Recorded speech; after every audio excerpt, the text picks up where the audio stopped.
standing by with us. Yeah, he's with our Russell Colburn at this hour at Moe's Barbecue in downtown Mobile. So, Russell, what's the reaction like there? I imagine everyone's pretty happy.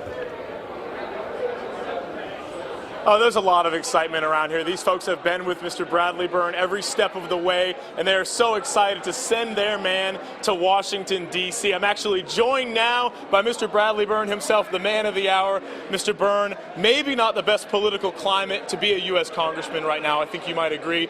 New approval ratings coming in, Gallup poll.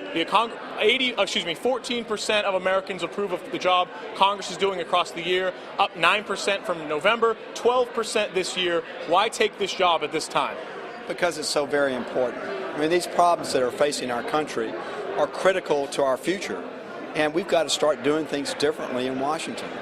And I think that I have a background of proven results, and that's what people want. Somebody's going to go up there and quit the name calling, quit the silly fighting, and find ways to get results for the people. This health care law is killing people.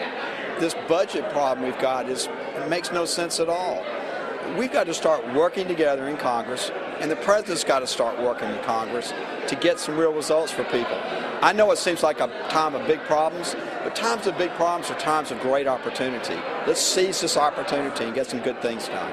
In another Gallup poll, people were asked to rank professions based on the ethics and honesty of the people in those professions. U.S. Congressman was among the worst. So what do you do to come in, turn those numbers around, and also stand up for the people here in South Alabama? Well, I understand those poll numbers because you've seen some things come out of some individual congressmen that, frankly, aren't worth being approved. But the best way I know to deal with that is for me to conduct myself in a way that shows that we're people of integrity, people of morals, and people of good ethics, and expect that of everybody around me. I did that when I ran the two-year college system here when it was in a big corruption problem.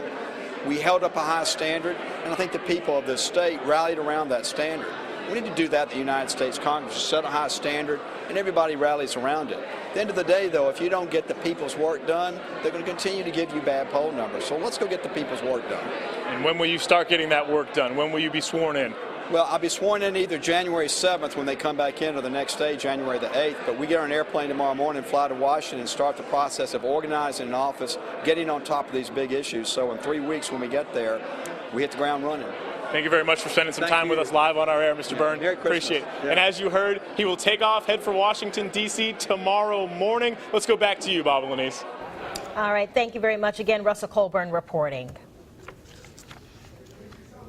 Another